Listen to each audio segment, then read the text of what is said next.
오늘 말씀의 제목을 한번 따라하실까요? 믿음과 약속. 오늘 본문을 가지고 믿음과 약속 이런 제목으로 말씀의 은혜를 나누기를 원합니다. 신앙생활 가운데 때로 복음서만 있어도 신앙생활 될 것 같고, 또 성경에 우리가 알고 있는 예수님에 대한 믿음만 가지고도 신앙생활을 하는데 문제가 없어 보이지만 서신서는 왜 있을까? 신앙생활이 한 단계 올라가면서 보다 성숙한 크리스천의 모습으로 살아가는 거거든요. 처음에 1단계는 예수를 믿고 은혜를 받는 겁니다. 1단계. 처음 단계예요. 예수 믿고 구원받고 은혜 받은 게 1단계예요. 그리고 난 다음에 어떻게 되느냐? 하나님의 은혜를 알고 나니까 하나님께서 우리에게 주신 약속을 발견하게 되죠. 이 약속은 우리로 하여금 하나님의 관계를 알게 되고 이 땅에 우리에게 누릴 수 있는 축복을 우리 속에 깨닫게 해주는 거거든요. 이쯤 되면 거기서 감사가 나오는 겁니다. 은혜를 알고 나의 삶 가운데 체험의 역사가 나타나고 감사를 하게 되죠. 여기서 신앙이 끝나는 사람들도 있어요. 감사하는 것도 나쁘진 않아요. 그런데 세 번째 단계는 뭐냐면, 은혜를 받고 나니까 은혜는 받은 걸로 끝나는 것이 아니라 어디까지 가야 될까요? 천국까지. 은혜는 천국까지. 한번 따라. 은혜를 받았으면 은혜를 갚아라. 중요한 단어입니다. 은혜를 받은 사람, 은혜를 아는 사람은 그 은혜를 어떻게 할 줄 안다? 갚을 줄 아는 데까지 가는 거죠. 그게 신앙의 성색이죠. 여러분, 나라에 충성 안 되는 게 뭘까요? 국가의, 조국의 은혜를 알고 소중함을 아니까 그 조국을 위해서 내가 이 한 몸 들여서 조국의 방패가 되고 헌신, 이 갚겠다는 거거든요. 애국이라는 것은. 효도는 뭘까요? 우리 부모님이 나를 낳으셨지, 아는 거예요. 부모님의 은혜는 하늘보다 높고 땅보다 깊고 바다보다 넓지. 그건 이제 감사하는 거예요. 거기까지로 끝나면은 그것도 감사해요, 요즘 같아서. 하지만 효는 뭘까요? 한 걸음 더 나가서 부모님의 은혜를 갚아 나가는 거죠. 은혜를 갚을 수 있는, 갚아 나갈 수 있는, 이게 이제 신앙의 인생의 삶을 살아가면서도 단계죠. 아는 것으로 끝나느냐, 거기에 대해서 그것을 관계 속에서 누릴 정도까지 가느냐, 그 누림 속에서 마지막은 뭐예요? 갚아 나가는 삶이죠. 그래서 크리스천은 은혜로 살아가는데, 은혜로 살아가면 그러면 은혜 받았으니까 내 마음대로 산다가 아니죠. 더 나아가서 은혜를 갚으며 살아가는 삶을 살아갈 때 비로소 성숙한 크리스천이고, 그의 삶 속에서 열매가 나타나는 것이고, 거기에 사명이 나오고 헌신이 나오고 봉사가 나오고죠. 직분이 나오는 거죠. 오늘 우리 수요 참가자 찬양팀이 수찬? 수찬. 오늘 갑자기 수찬, 금찬, 주찬, 그래서 반찬 이름인가? 수요 찬양대로 이제 수찬이라고 짧게 불러서 말씀하는데, 목소리가 한 목소리로 나오는데 아주 듣기 좋았습니다.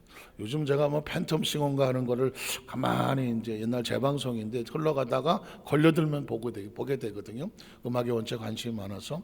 근데 하는 사람에 대한 관심도 있지만 거기에 이제 마스터들이라고 앉아갖고 심사하는 사람들이 있어요. 근데 심사하는 사람들이 제각기 다 달라. 가만히 생각 컬러가 다 달라. 그런데 그들이 한결같이 하는 소리는 뭐냐면, 하모니가 될 때에, 한 목소리 들릴 때에 와, 브라보 하더라고요. 감동받았다 이런 거거든요. 자, 이렇게 하기 위해서 얼마나 많은 연습을 하고 하겠습니까? 왜 그렇게 시간을 들이고 때로 물질을 들이고 그리고 자신의 어떤 소중한 마음과 정성을 들여가면서 헌신할까요? 우리 수찬뿐 아니라 주찬, 금찬, 어쨌든 남녀선교에서 모든 봉사자들과 직분자들은 왜 그걸 할까요? 감사를 넘어서 은혜를 갚고자 하는 헌신의 삶이 우리로 그렇게 하게 하는 거죠. 믿으십니까? 자, 서두에 제가 이 말씀을 드리는 것은 뭐냐면, 요즘 기독교의 적은 밖에 있지 않더라고요. 기독교의 적이 안에 있어. 전 정말 신기한 체험을 하는 겁니다. 인생을 많이 살지 않았지만 아주 어려서부터 거의 모태신앙으로 교회 안에서 자라니까 거의 제법 올해 나이가 33살이니까 30년 정도 우리 다 비슷하지 않아요? 어쨌든 간에 여러분의 상상에 맡기고 신앙생활하면서 제가 겪었던 기독교의 역사를 쭉 보면 주로 예전에는 공산주의, 일제 우리 선배들 보면 그리고 사는 과정 속에서 또 외부적인 타 종교와의 갈등 이런 것들로 또 나가서 최근에 나오는 것은 만모니즘에서 물질주의, 쾌락주의, 개인주의 이런 것들로 인하여 신앙에 어려움을 당하는데 최근에는 제가 내 눈에 그런 책들만 띄나 아니면 그런 것들이 자꾸 눈에 들어오는데 뭐냐면 겉으로는 완벽한 기독교인이에요. 무슨 교회, 무슨 선교회 이상이 없어 보여요. 그런데 거기서 나오는 책자들을 가만히 보다가 깜짝 놀란 것은 아주 최근입니다. 엊그저께 제가 책 하나를 받게 됐는데 거기에 서두에 뭐라고 써 있냐면 믿음으로 구원받는다고, 은혜로 구원받는다고, 예수를 믿기만 하다 구원받는다고, 십계명을 지켜야 구원받습니다. 그게 아주 뽀젓이 써 있더라고. 그 책도 교회 이름이고요. 주로 원어를 연구해서 신앙의 어떤 깊은 진리 속에 들어간다. 원어에 관심이 있어서 제가 책자를 지금 좀 더 보고 있는데 그 서두의 목적이 그거야. 원어를 연구하는 목적이 그 사람들은 믿음으로 구원받는다고, 은혜로 구원받는다고, 예수 믿으면 구원받는다고 아니라는 거예요. 십계명을 지켜야 구원을 받습니다. 이러고 있더라고. 이 신약 시대에 이 구약에 있는 그 율법과 계명을 다시 가져다가 값싼 은혜, 예수만 믿는다고 구원받는 게 아니라 십계명을 지켜야 구원받습니다라고 뻐젓이 써서 책자를 내놨더라고요. 저는 깜짝 놀랐습니다. 제가 이게 한 번 그랬으면 모르겠지만 또 다른 책자에서 보면 인간은 믿음뿐만 아니라 행위도 구원받을 만한 해야 된다. 물론 행위의 중요성은 알겠어요. 행위의 중요성은 안다고요. 예수를 믿었다고 난 구원받았으니까 내 마음대로 엉망진창 옛날같이 싸울 거 싸우고 필 거 피고 마실 거 마시고 갈 때 안 갈 때 다 가고 나 구원받았으니까 라고 살라고 믿음으로 구원받는 게 아니거든요. 그러다가 보니까 행위의 중요성을 강조하는 건 맞지만 영혼의 구원의 성경은 행위를 얘기하지 않습니다. 물론 구약시대에 예수님께 하나님께서는 율법을 줌으로 인하여 너희가 이렇게 지켜라 십계명을 말씀을 하셨습니다. 그러나 계명의 완성은 예수님께서 하신 것이고 이제 구원의 은총은 예수를 믿음으로 말미암아 하나님의 자녀가 되는 존재적인 신분이 바뀌면서 구원을 얻는 것이거든요. 믿음으로 구원을 얻는단 말입니다. 그런데 다시 구약으로 끌고 들어가서 십계명을 지켜야 구원을 받는다라고 하는 얘기가 기독교 안에서 물론 이제 종파가 다르다든가 교단이 다른다든가 주장이 다르고 학설이 다를 수가 있습니다. 이런 것이 나오지 아예 그냥 십계명이 구원이다 하는 데가 없나? 아니 믿음만 가지고 안 된다. 행위도 같이 있어야 된다라는 것을 주장하는 것이라든가 이런 것들은 성경 속에서 어느 부분을 끄집어내서 하는 거거든요. 그래서 이 시대에 왜 우리가 믿음으로 구원을 받는지에 대한 정확한 인식을 우리는 성경 속에서 알아야 되는 거거든요. 알아야 뭘 한다? 면장이라다. 우리는 면은 안 되지만 나는 지금 통장을 하고 있다. 통장하셔야 돼. 알아야 통장을 해. 어느 교회 갔더니 교회를 성장시키려면 교회 안에 통장이 많아야 된대. 왜 그러냐 했더니 통장들이 그 지역에 가서 만나고 업적을 하고 이렇게 하다가 보니까 사람들을 만날 기회가 많고 일단 통장도 장이잖아. 그러니까 책임도 있고 여러 가지 관계가 있어서 사람들을 만나다가 보니까 복음을 전할 기회가 많아서 가급적 통장을 좀 많이 하시라. 맞는 얘기도 같기도 하고 굳이 그래야 되나 하긴 하지만 어쨌든 일리는 있는 말이에요. 여러분 우리 여의도 소환사교회 성도들은 잘 알아서 면장이라도 하고 이장이라도 하고 통장이라도 하고 조합장이라도 하고 시장이라도 하고 어쨌든 세상적인 상황 속에서 위치가 중요한 게 아니라 관계가 중요하니까 예수를 믿지 않는 사람들과 자연스럽게 억지로가 아닌 관계를 맺어가면서 그들에게 자연스럽게 복음을 전할 수 있는 기회의 다리를 갖는다는 것은 아주 중요하니까 그런 것들은 중요해요.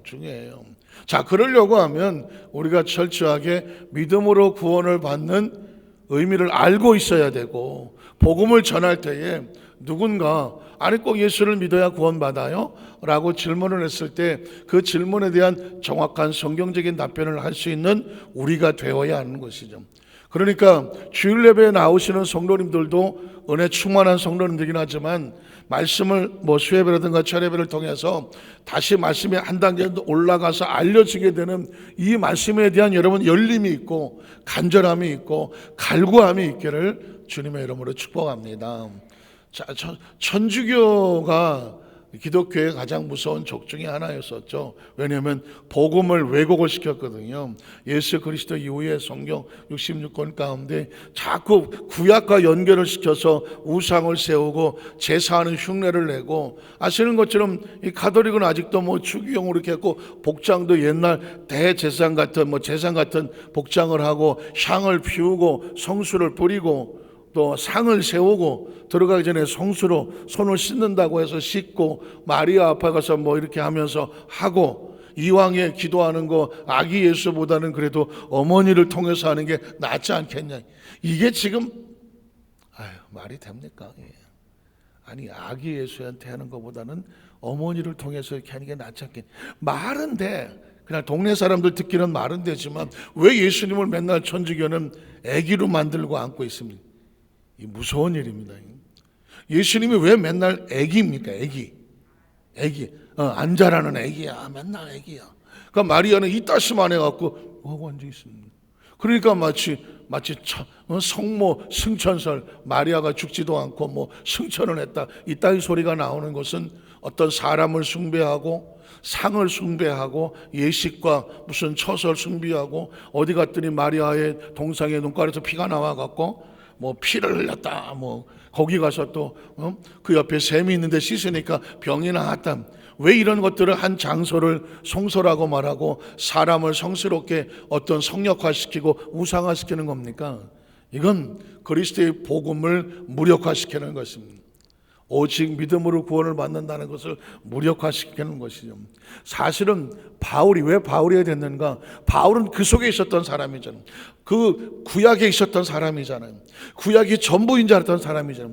예수를 받아들일 수 없는 사람이었습니다. 예수를 만나고 나서 그가 하나님 안에서 새로운 변화를 느끼고 나서 오직 믿음을 알고 나니까 이 구약에 갇혀 있는 사람, 내 동포, 내 형제 유대인들이 얼마나 가슴 아픕니까? 그래서 그들을 향하여서 왜 예수이어야 하는가에 대한 믿음의 고백을 써놓은 것들이 갈라디아서, 에베소서, 골로새, 서신서들이라는 것이죠. 자, 오늘 그러면 이 백그라운드를 가지고 성경을 읽어가면 이게 이런 뜻이구나 자연스럽게 알게 되겠죠. 갈라디아서 3장 21절에 보면, 그러면 율법이라고 말하면 모세 오경, 작게 말하면 십계명, 크게 말하면 구약성경. 자, 율법이 하나님의 약속들과 반대되는 것이냐? 결코 그럴 수 없다. 그러니까 혹시라도 바울이 구약 그거 틀렸어 라고 말하면 유대인들이 아예 상대도 하지 않을 거잖아요. 그러니까 구약의 약속은, 율법도 하나님의 약속과 반대되는 것이 아니다. 자, 그러면 그 다음 절을 보면, 만일 능히 살게 하는 율법을 주셨더라면, 십계명의 목적은 우리가 잘 알아야 되는데, 십계명의 목적은 뭐냐면 십계명을 지켜서 구원을 받는다가 아니라 십계명을 통해서 내가 이렇게 하면 죄가 되는구나, 죄를 깨닫게 해주는 겁니다. 깨닫게. 우리가 교통법규를 지키는 것은 목적이 뭐냐면 법규를 지켜서 안전하게 하는 것은 당연한 거겠죠. 그러나 법규를 지키지 않으면 사고가 나는 위험성을 얘기하고 벌점이 얼마고 범칙금이 얼마고 해서 하지 맛이요 선을 가이드라인을 정해주는 겁니다. 빨간불에는 쓰고 파란불에는 가고 이런 얘기를 하는 것은 그걸 지킴으로 당연히 안전하지만 안 지키면 어떻게 된다? 생명이 위험하다. 십계명은 교통신호와 같은 거예요. 이 안에 있으면 생명은 안전해. 그렇지만 그 계명을 어기면 너의 삶은 사고가 난단 말이지. 십계명은 구원을 위해서 준 게 아니라 안전한 삶을 위해서 준 거라는 것이죠. 이해가 가십니까? 자, 그래서 만일 능해서 율법을 구원의 목적으로 주셨다고 한다면 의가 반드시 율법을 지킴으로 말미암아 의로워지고 구원의 역사가 있었을 거다. 그런데 그 다음 절에 보면 그러나 성경이 율법이라고 하는 하나님의 그 약속의 말씀이 그에게 모든 것을 제 아래 거두었다. 십계명을 줬는데 십계명을 지키지를 못해. 그 계명을 지켰는데 나는 계명을 다 지켰어야 하는 사람이 아니라 계명을 지키다가 보니까 아이고 내가 1계명을 어겼네, 2계명을 어겼네, 몇 계명을 어겼네. 자신이 죄인인 것을 깨닫게 되는 거죠. 굉장히 중요한 겁니다. 아주 조심스럽지만 아주 옛날에는 가정이라는 형태를 온전히 지키는 것이 어려웠을 때는 도대체 왜 한 여자는 한 남자하고만 살아야 되느냐, 또 한 남자는 왜 한 여자하고만 살아야 되느냐, 이런 개념이 없었습니다. 예전에는 동물들이 무슨 개념이 있습니까? 걔네들은 본능적으로 무슨 소위 말하는 발전기라는 것이 오면 그때 필요한 것은 암놈은 순놈이 필요하고 순놈은 암놈이 필요한 겁니다. 그러니까는 혹시 아시잖아요. 가끔 동물의 왕국 이런 데 보면 순놈이 다니면서 왜 소리 지릅니까? 순놈이 여기 있다고. 그 소리를 듣는 가까이 있는 암놈들이 듣고 혹시 발전기면 날 찾아오라고. 동물은 관계가 이래요. 그런데 순놈이 아무리 발전기라고 해서 돌아다닌다고 해서 암놈을 발견했지만 암놈이 아직 발전기가 아니야. 옆에 가면 어떻게 될까요? 그래 쫓겨나는 겁니다. 강제로 그러면 그냥 순놈이 이것도 가더라고. 그러니까 이 동물의 세계는 아주 단순해요. 발전기가 서로 맞아 떨어지면 관계를 하고 그리고 또 사라지는 거예요. 그러니까 암놈이 또 새끼를 낳아서 거의 혼자 키우지 않습니까?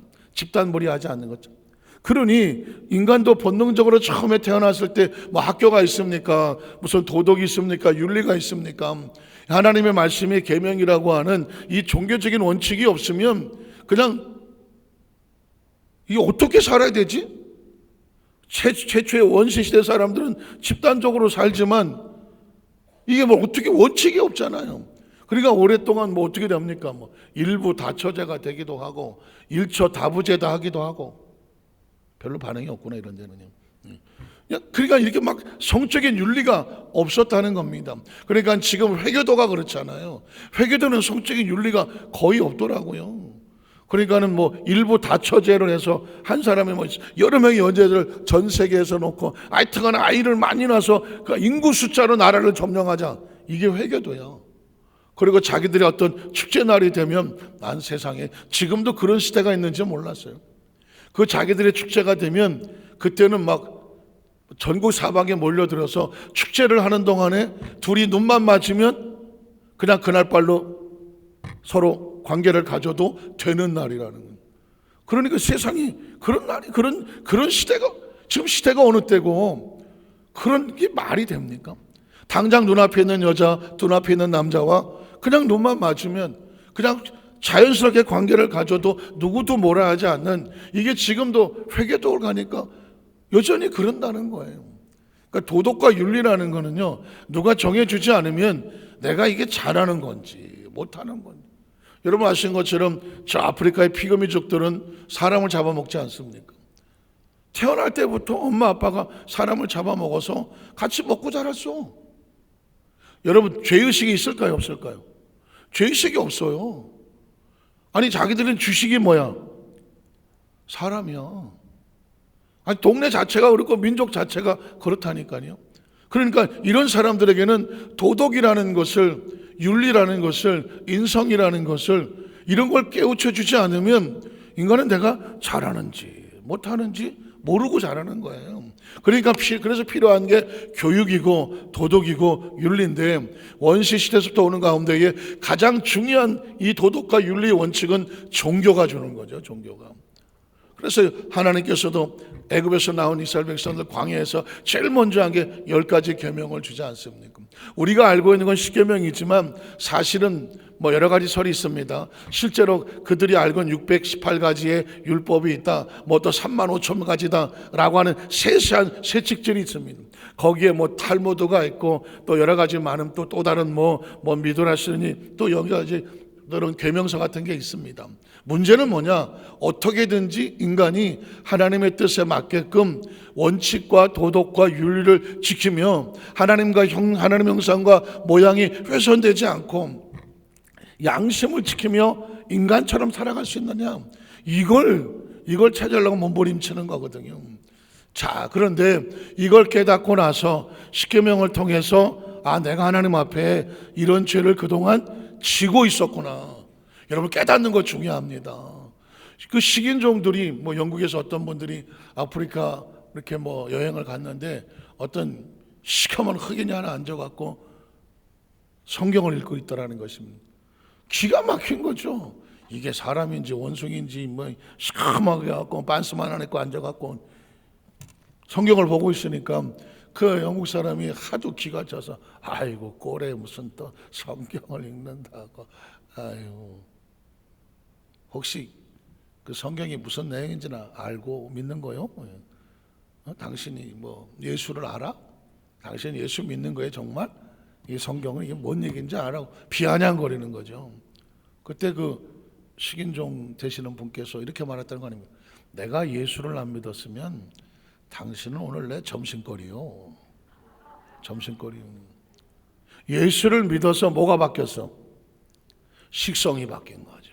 그런 겁니다, 여러분. 예수를 믿었는데 내가 이제까지는 사람을 잡아먹는 게 그냥 당연한 줄 알았어.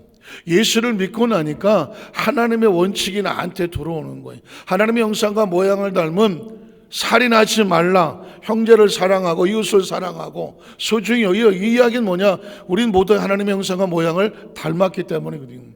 이게 식인종의 머리에 들어왔어. 어떤 선교사님이 가르쳐서 그를 바꿔놓은지 모르지만 복음이 들어와서 바뀌고 나니까 이제부터는 뭘 먹으면 안 되겠구나. 사람은 먹으면 안 되겠구나. 그래서 이제는 사람을 끊었어. 사람을 끊었다니까. 안 먹는 거예요. 예수를 믿는다는 이런 겁니다. 그 전까지는 그냥 내가 뭘 잘못했는지를 몰라서 그냥 막 살았어. 근데 예수를 믿고 나니까 해야 될 일과 하지 말아야 될 일이 구분이 되는 거죠. 구분이 돼서 알게 되면 어떻게 그걸 지키며 살아가는 겁니다. 자, 여러분 보십시오. 은혜를 알았어. 두 번째, 은혜를 지키며 살았어. 이제 남은 생애는 뭐야? 은혜를 갚으며 사는 거라고 말했죠. 지금 식인종이 식성을 바꿨어. 왜 바꿨을까요? 은혜를 깨달았어.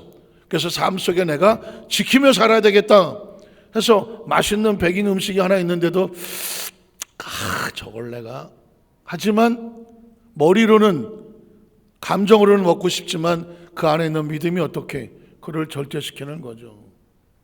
여러분, 예수 믿는 사람들이 술 담배를 끊고 예전에 하던 생활 속에 이건 아니야 라고 깨닫고 끊는 건 왜 그럴까요? 이건 하나님이 기뻐하지 않는 거구나 라고 스스로 결단한, 아직도 술 담배를 끊지 못하는 사람은 둘 중에 하나겠죠. 이 좋은 거를 갖다가 아직도 마음속에 이걸 왜 끊어야 되는지를 깨닫지 못하니까 여전히 붙잡혀 있거나, 아니면 아직은 약간 중독된 상태라서 자기가 컨트롤하지 못하거나. 그러나 중요한 것은 깨달아 알아서 스스로 그 속에서 빠져나오려고 하고 변화되는 삶이 뭐냐? 크리스천임. 내가 뭐가 잘못된지를 아는 게, 이게 깨닫는 게 은혜거든요.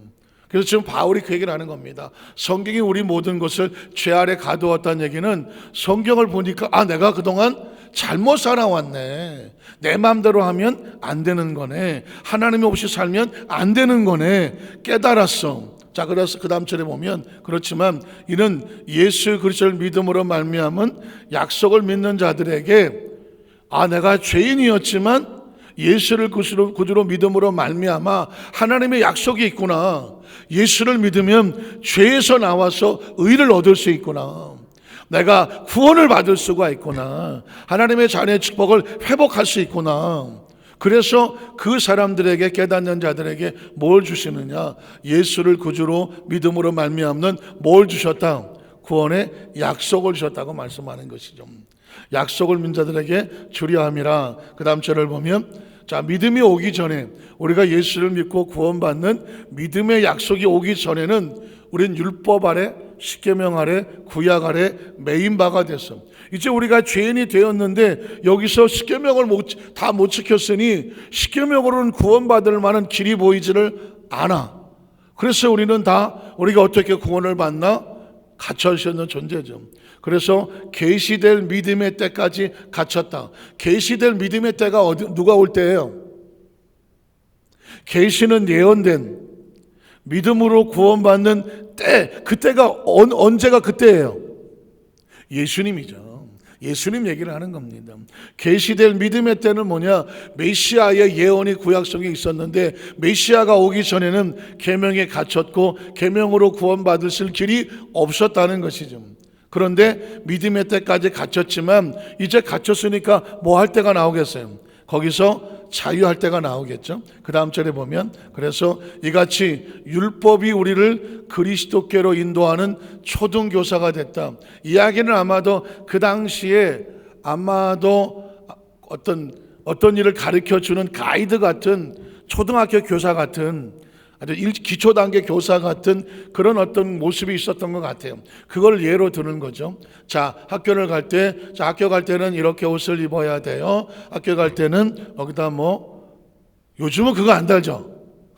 내가 뭔 얘기를 하려는 거야? 이거 안 달죠. 이 앞에다가. 옛날에 안 달아요. 고개를 달래죠.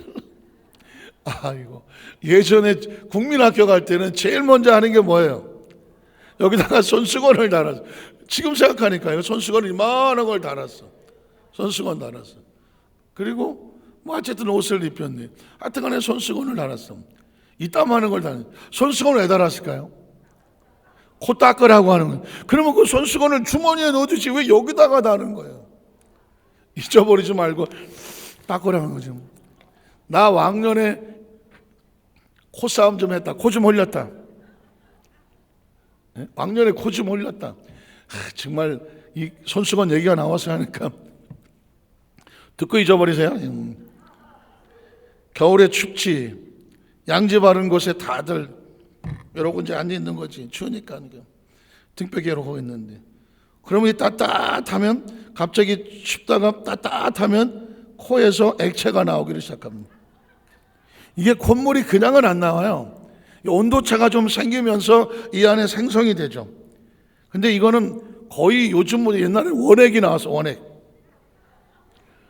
그래서 가봐보니까 저놈도 나오고 이놈도 나와. 이게 또 쓸데없는 경쟁심이 생기는 겁니다. 누가 밑에 길게 내려가나 해볼래? 이거 싫어요, 싫어. 가만히 생각하니까. 근데 이게 또 쓸데없이 경쟁이 생기면요, 기술이 생기는 거죠. 그러면 이게 어디까지 가냐면 땅바닥 밑에까지 달랑말랑 여기까지 갑니다. 지금 생각하니까 이게 노력하면 되더라고요. 그러니까 집에 와서 뭐 합니까? 다음날 아침에 나와봐. 또 땡볕에 앉아갖고. 근데 이 기술의 압권을 뭐냐? 한 번에 땡겨야 됩니다. 아니 왜? 그러면 이게 이만큼 나왔다가 들어가잖아요. 기가 막히지. 그리고 이제 먹을 게 없으니까 한 무더기 들어가 봐. 든든하지. 물론 좋긴 하지만 그런 시대가 있었어. 그런 시대가.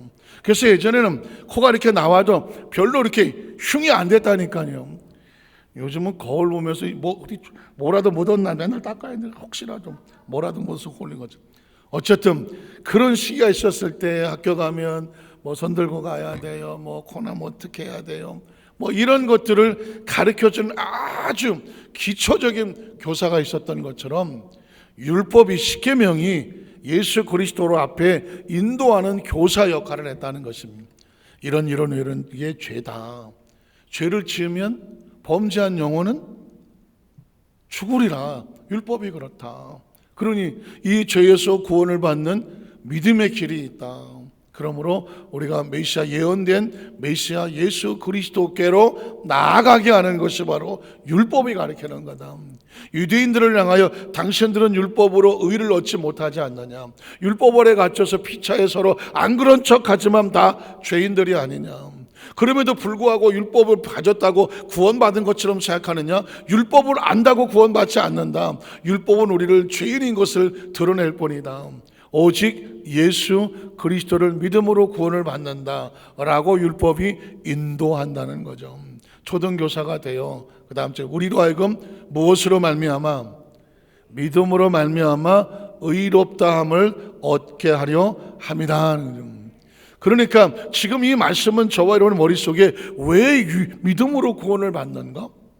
왜 계명으로 구원받지 아니하고 십계명으로 구원받지 아니하고 믿음으로 구원을 받는가? 십계명과 믿음의 관계는 어떤 건가? 구약과 신약은 어떤 관계를 정확하게 정리가 되어야 되는 거죠.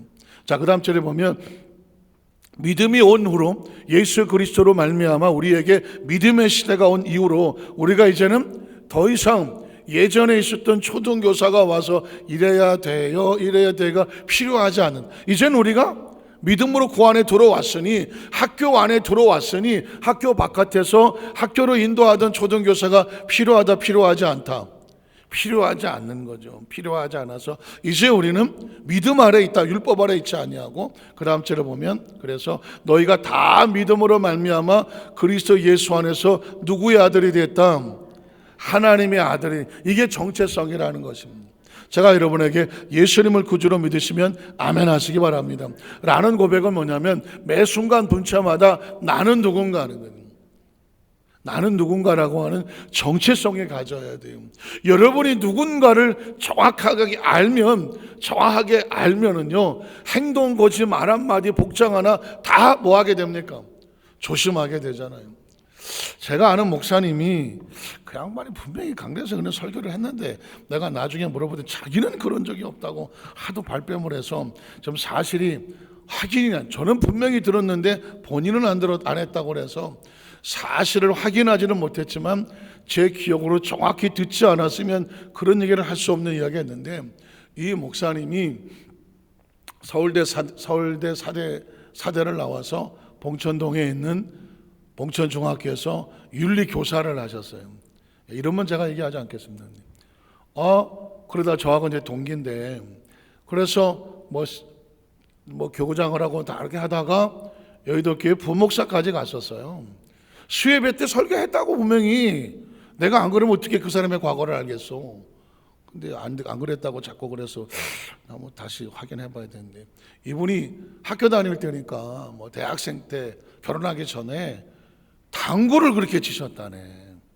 친구들하고 어울려 노는 걸 좋아해 갖고, 그래서 뭐 밤새 거의 당구 치고 뭐 새벽에 들어가고 막 그럴 텐데, 그러다가 이제 사모님을 만나서 결혼을 하셨어. 결혼했어. 신혼여행도 갔다 왔어.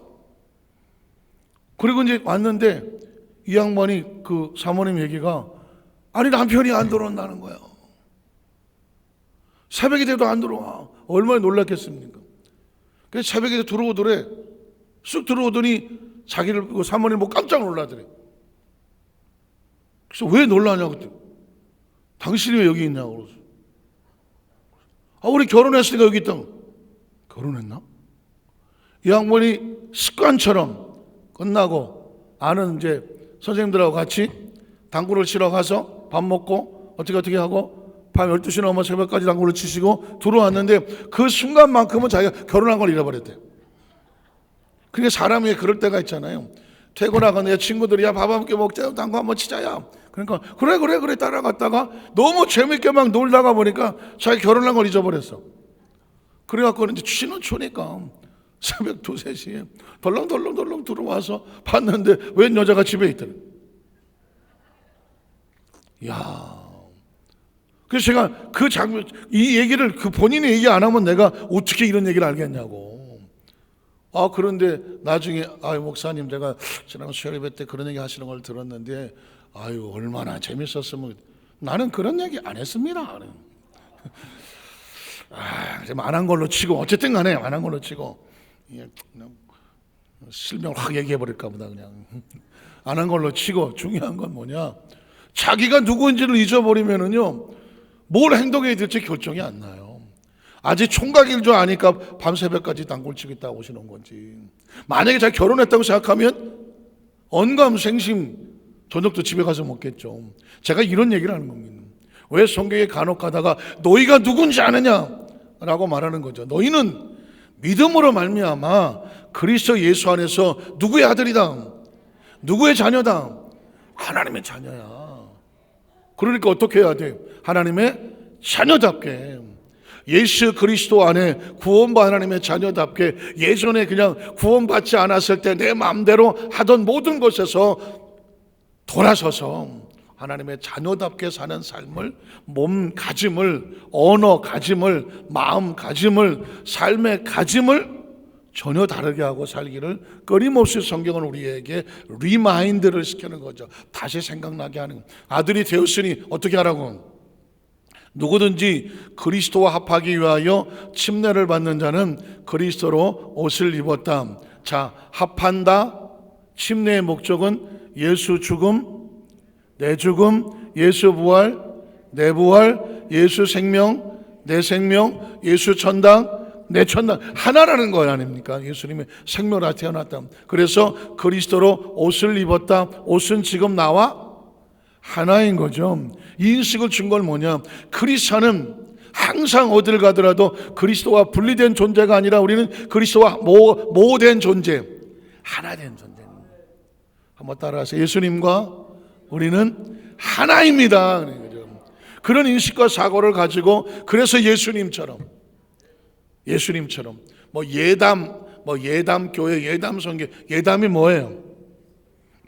예수님을 예담은 틀린 거예요. 예수를 닮아갔다는 얘기는 서로 떨어졌다는 얘기잖아. 성경은 닮으라고 얘기하지는 않아. 예수와 하나라고 얘기하잖아. 예수와 하나요. 예수와 하나. 물론 크리스찬의 모양이 그리스도를 닮아가는 모양이니까 그래서 예담을 쓰긴 하지만, 본질적으로 크리스찬은 예수와 별개가 아니라 예수와 하나다. 옷을 입은 것 같이 한다. 그 다음 절에 보면 너희는 유대인이나, 여기서 이제 결론을 얘기하는 거죠. 유대인이나 헬라인이나 종이나 자유인이나 남자나 여자나 다 그리스도 예수 안에서 몇 개다? 하나입니다. 하나입니다. 사실은 이 기독교가 들어오기 전에는 남존여비가 너무너무 심했습니다. 남존여비가. 그러니까 남자는 존귀하고 여자는 비하한다. 그런데 이게 이제 복잡한 얘기지만 태초서부터 흘러내려오다가 보면, 원시 시대는 남자는 사냥하러 다니잖아요. 사냥하러. 그러면 사냥은 목숨을 걸고 큰 동물들하고 싸우고 잡아다가 와야 그 집에 오면 여자는 아이를 낳고 종족을 번식시켜야 되잖아요. 역할이 다른 거죠. 역할이 다른데, 역할을 다르는데 아이를 낳는 것보다 더 중요한 건 뭐예요? 먹을 걸 가져야 돼요. 뭘 먹어야 살지. 뭘 먹어야 아이도 낳고 아이가 또 먹을 게 있어야 되잖아요. 그러다가 보니까 외부적인 그런 단순한 그 원시 시대에는 남자가 나가서 뭘 하고 들어와야 집안에 먹을 수가 있는 겁니다. 그리고 이제 경제가 발전하고 군사하고, 옛날에 태어난 사람들은, 남자들은 너무 비참해. 맨날 전쟁 나가서 죽었어. 유럽에서 보면은 워터로 이런 것처럼 보면은, 난 그렇게 미련한가? 서로 같이 총 쏴. 땡땡땡땡. 야, 죽고. 진짜 웃기더라고. 왜 그러고 싸지? 옛날엔 방패도 없었어. 그냥 자존심으로 싸우는 거야. 빵빵. 이게 뭐야? 둘이 양쪽에 서놓고 같이 총 쏘면 가. 그래갖고 얼마나 많은 놈이 살아남았냐. 그게 이런 무식한 전쟁이 어디 있어? 여러분, 중국 영화나 이런 것도 보세요. 사극도 마찬가지야. 양쪽에 군사를 놓고 돌격 앞으로 그냥 뭐 다 때려 죽이다가 나 같으면 그렇게 했어. 죽은 놈 시체 밑에 들어가갖고 다 끝났나? 아니 그게 낫지. 뭔 개죽음이야 그냥. 끝나고 나면 시체가 산더미같이 쌓여있고 그냥 그러고 나가서 남자들, 그 시대의 남자들은 그냥 맨날 싸우다 죽고 그러다가 보면 어느 한쪽이 지면 치고 또 여자들이나 아이들은 또 약자들이라고 또 뭐 그냥 거기 또 가서 또 죽고 이런 힘이 지배하는 시대에 살다가 보니까 그 역할 속에서 정신이 아닌, 지식이 아닌, 논리가 아닌 힘이 지배를 하다 보니까 이게 남자들이 자꾸 우선이 되고, 구약 시대만 하더라도 여성은 숫자에다 넣지도 않는 그 시대가 그런 게 있었잖아요. 그런데 오늘 여기만 하더라도 2000년 전입니다. 예수 그리스도의 복음이 오면서 비로소 여성이 자리를 잡게 됩니다. 아니, 인간이 인간답게 인권의 존재를 갖는, 유대인이나 헬라인은 종이나 자유라는 말을 함부로 쓸 수 있나요? 종은 끝까지 종입니다. 우리나라도 뭐 조선시대만 하더라도 노비가 있었으니까 쉽지 않은 거예요. 근데 2000년 전에 예수 그리스도 안에서 믿음이란 관계가 어떻게 만드냐, 유대인이나 헬라인이나 종족에 상관없이, 종이나 자유이나 신분에 상관없이, 남자나 여자나 성별에 상관없이 다 그리스도 예수 안에서 뭐다? 하나라고 말하는, 이건 동등한 가치를 말하고 동등한 신분을 말하고 존귀를 말하는 것입니다. 그럼에도 불구하고 어제 오늘 국민일보 신문에 보니까 왜 우리나라에 아이를 낳지 않는가? 지금 뭐 우리나라 아시죠? 뭐 불과 2050년대쯤 되면은 거의 인구 절반은 없다고 보더라고요. 여기저기서 서울도 학교가 좀 문 닫기 시작을 합니다. 아시잖아요. 그런데 원인을 뭐 여러 가지가 있겠지만 국민일보에서 분석한 걸 보니까는 남녀에 대한 아직도 그 뭔가의 차별이라든가 이런 부분에 대해서 이런 것들로 인하여 임신이 잘 피하게 되고 자녀를 낳지 않고 뭐 그로 인하여 뭐 사회적으로 여러 가지 인구가 준다, 또 이런 또 쪽에 어떤 논을 쓴 것도 보았어요. 그저께 보니까 최근의 이야기죠. 그런 면에서 본다고 하면 참 가슴 아픈 상황인데, 그럼에도 불구하고 예수 그리스도 안에서야 비로소 인간이 인간답게, 하나님의 자녀답게 그것을 찾을 수 있었던 것은 바로 신앙이요 믿음이었다는 거죠. 믿음이었다는 거예요. 아직도 개선해야 될 문제가 많이 있겠지만 저는 정확하게 말합니다. 인간은 존재적으로 남성이나 여성이나 어떤 것에 의해서도 차별되지 아니하고, 구별은 돼야 되겠죠. 구별. 화장실이 구별돼야 되는 것처럼, 목욕탕이 구별돼야 되는 것처럼 구별은 돼야 될지 모르겠지만 차별되지 아니하며 모든 면에서 하나님 앞에서 동등하고 존귀하다. 믿으십니까?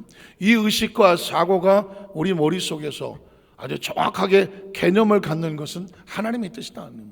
또 그 다음 절에 보면 너희가 그리스도의 소유된 것이면 곧 아브라함의 자손이요. 아브라함은 믿음과 약속의 자손이요, 약속대로 무엇을 이을 자다. 아브라함의 하나님, 이삭의 하나님, 야곱의 하나님의 그 축복의 약속을 그리스도를 믿는 믿음의 자손으로 우리와 연결이 된다는 것입니다. 바울이, 제가 그랬죠. 왜 바울이어야 했나? 그래, 바울이 이런 얘기를 하려면 구약에 정통을 해야 되고 예수를 정확하게 만나야 되고, 그리고 난 다음에 예수를 모르는 유대인들에게, 예수를 핍박하는 유대인들에게, 예수를 모르는 이방인들에게 이 믿음의 원리를 정확하게 해줄 수 있는 사람은 바울이어야 되더라고요. 구약을 모르는 베드로가 만약에 나가서, 구약을 모르는 베드로가 나가서 이런 얘기를 하면 당신이 구약을 알아? 율법을 알아? 계명을 알아? 너 고기 잡는 것밖에 몰라. 베드로는 얘기가 안 되는 거야. 그러나 바울은 알아? 내가 전공이야 그게. 바울보다 그 부분에 똑똑한 사람 나와보라 그러면 말을 못하는 거예요. 그러면서 예수에 대한 정확한 인식을 가지고 이로 인하여 저와 여러분이 이런 얘기를 하는 겁니다. 우리는 믿음으로 구원을 받아 하나님의 의를 얻었고 아브라함의 자손의 약속대로 하나님의 축복을 유업으로 받을 축복된 존재입니다. 이 결론을 우리는 이 말씀을 통해서 도출해내고 우리 것이 되게 하는 줄로 믿습니다. 이 성경 말씀은 들어서 그냥 잊어버리는 것이 아니라 우리가 누구인지를 설명할 때에 내가 하나님께 구하고 기도하는 설명할 때 여러분의 신분 증명서와 같아요. 이 말씀으로 꼭 무장하시기를 주님의 이름으로 축복합니다. 기도하겠습니다. 하나님 아버지 감사합니다.